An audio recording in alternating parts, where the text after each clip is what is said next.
diminish, hey, you guys are killing us here.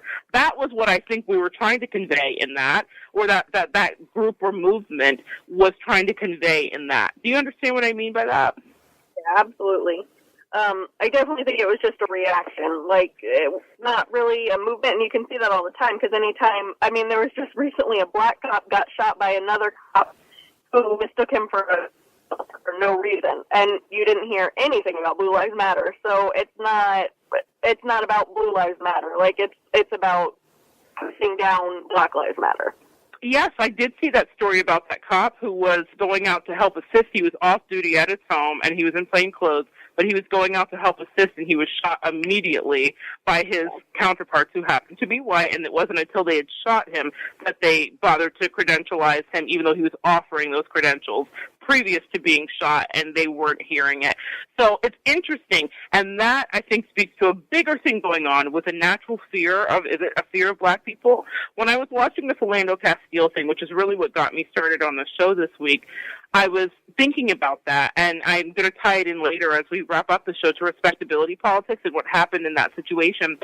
But I realized that he did everything he could have done appropriately, but there was a fear. The way that the cop was screaming after he shot him let me know that he was in true fear. When he said he feared for his life, even though it wasn't reasonable, and even though the guy had complied and done all the things, there was a fear that was palpable in that man's voice. You know what I mean? And I think that is what is helping fuel the rash of kind of violence that we're seeing from cops that goes unchecked.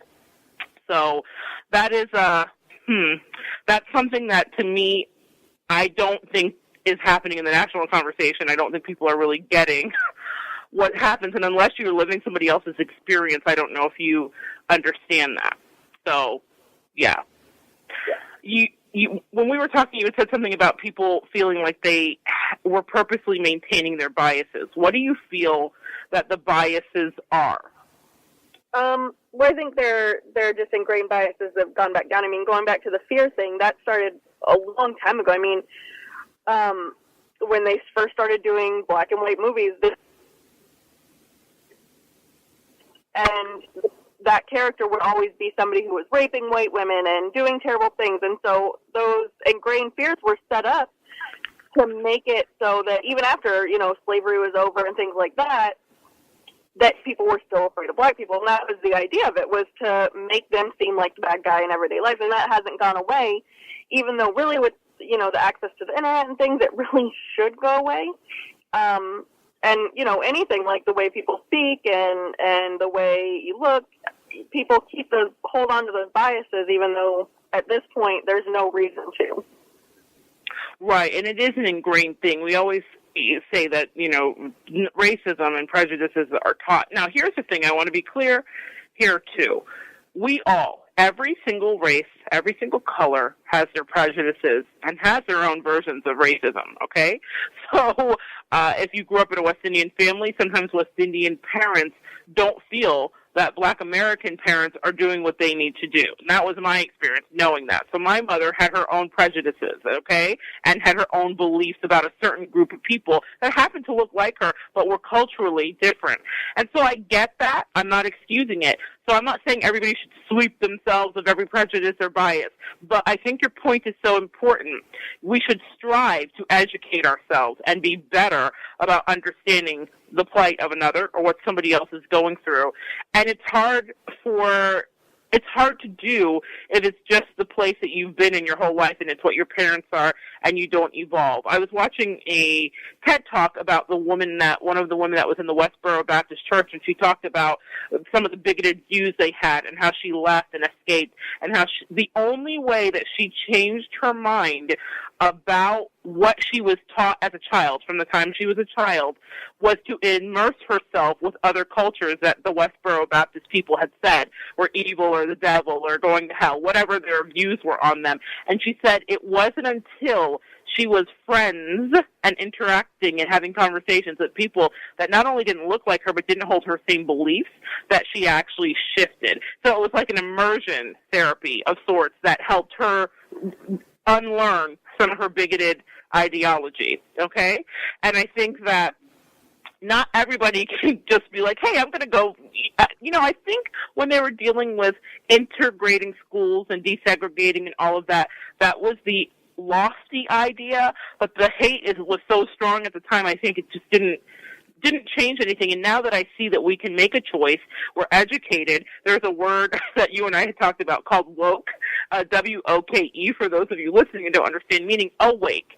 And it is something that people say a lot now. It's kind of bantered about being woke, meaning you're aware to social injustices of all kinds. This isn't just a black thing. It means be aware to sexism, be aware to bigotry, be aware.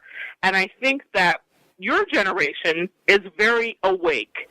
And I'm always fascinated because they still come from parents that have their prejudices or situations that aren't necessarily the best, but for some reason they're seeking to learn and grow. And so that gives me hope that before I die, that we could be in a place where Martin Luther King's dream could really be realized, where we're actually just liking each other because we like each other, and we're seeing no colors. We're not there yet. We're not there yet.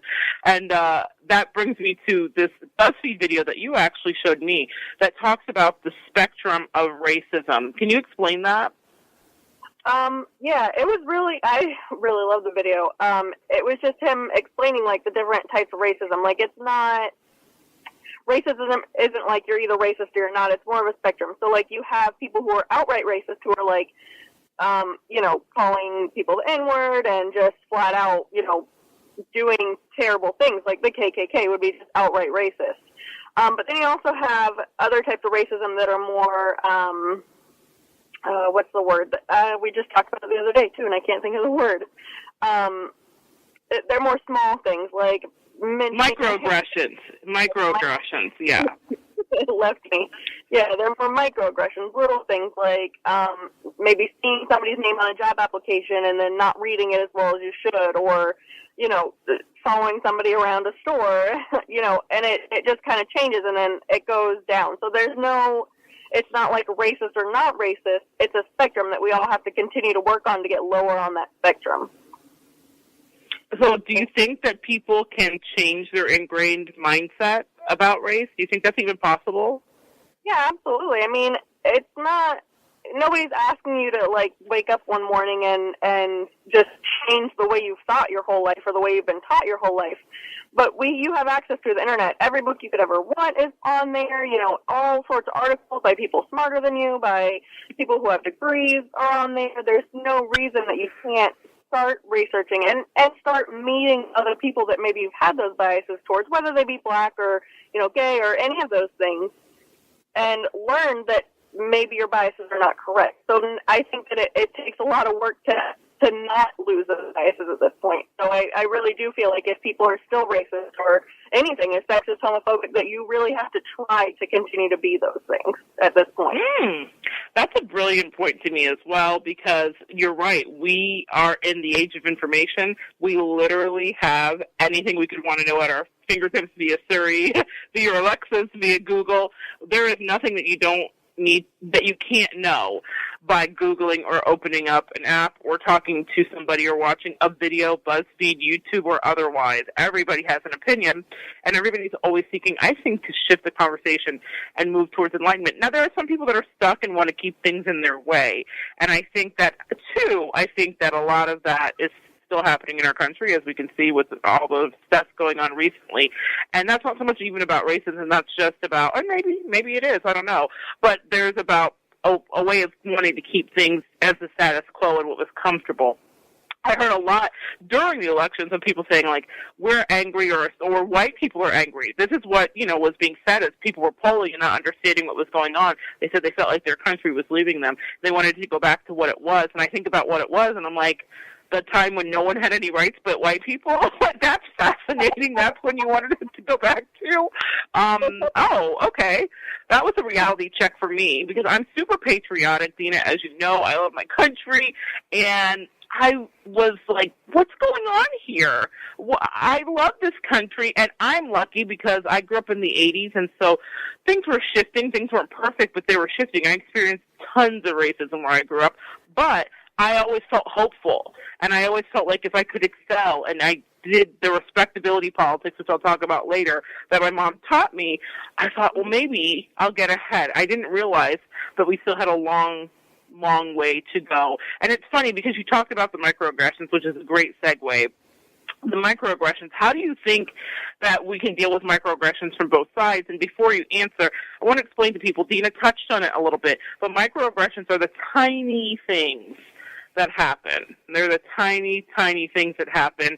It may not be someone outright calling you a expletive, racist word, but it is someone doing small, tiny things, like Dana explained about reading a job application. And she'd also talked to me, off the record here a little bit, just about the process of that. There was a study done about, what were you saying about the sending in the job applications with a black name or a perceived black name versus a white name and the higher rate?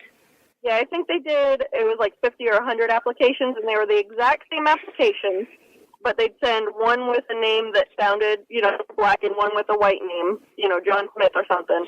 And they'd send one of each applications to all sorts of different places that were hiring, and the one with, John Smith was more likely to get a call back, even though the resumes were identical other than the name. Okay. Perfect. So there you guys go. This is a thing that happens, and it has happened all the time. And that ties into respectability politics, too, because what black people do is try to police themselves, and they'll say, if you don't act, talk, or sound like this, life will be better for you, but that is not always the truth, and again, we'll get into that. So in regards to the microaggressions, do you feel like it can be dealt with from both sides? Because as a black person, I'll say, it's hard sometimes to correct the microaggression as it's happening. You understand it's happening, and you know that your place is to just kind of sit back and be quiet about it. That's the perception, or that's the feeling. Now people are speaking out. Now people are correcting their friends of all colors and saying, hey, that's not cool to say. But from your perspective as a white person, how do you think that microaggressions should be handled? That's a tough one. I think it really depends on the situation. Like, I handle things differently at work than I would at home if somebody says something like that. Right. But I think we should still be calling it out. But I guess I feel like black people shouldn't carry the burden of having to call that out because it's not their fault that it's happening. So and in general, like, it shouldn't be people of color in general. It shouldn't be their job to educate us. You should be doing that on your own. And so for me, I prefer if, like, I call it out to another white person than make, somebody who's the microaggression is happening towards feel uncomfortable and not know what to say because, they don't want to get in trouble for speaking up and, because it's already harder on them anyways. Mm-hmm. But they need to be called out. This is why I call you a social justice warrior in my heart, because, guys, listeners, Dina, I've seen her call it out to people, black, white, whatever. If she feels like something is wrong, she speaks up, and that is what I think is really being an activist. That's what I think really being an activist is about. Because sometimes we notice things happening, all of us notice things happening on all levels of life, not just dealing with race. And because we don't want to rock the boat, we don't speak out. And that apathy allows the situation to continue. And Dina doesn't allow things to continue, and she talks about them, and she's not scared to speak her mind about it. And she could be quiet. She's in the majority. She won. She wins by default. She could not say a thing, but she does say a thing. And that is your responsibility. I have had all people of all colors come to me and say, Monette, how can I change this? And I've had white people come to me and say, Monette, I want to do something. I had a person tell me once, I was speeding, and I knew I was speeding, and I was going however many miles over the speed limit, and I saw a cop pull over a black person who wasn't going as fast as me. And I knew in that moment that that's what had happened. Now, that was that person's intuition and feeling on it. But he's like, I see racist things happen all the time, and it just is crazy to me. How do I fix it? And the way you fix it is being like Dina. Maybe not being Dina. She's already got that job taken, and she's doing great at it. But you speak up in the moment. Obviously, you don't go up to the cop at the time and say, hey, you've arrested the wrong person. No, I'm not advising that. But I do think that if you're dealing with social interactions and you're noticing microaggressions happen, where people are doing things out of the way or saying things that are making someone else uncomfortable, speak up. Now, we have seen that. And that's what I love about millennials is that there are all kinds of viral videos of people interjecting and stepping in. It reminds me of that show with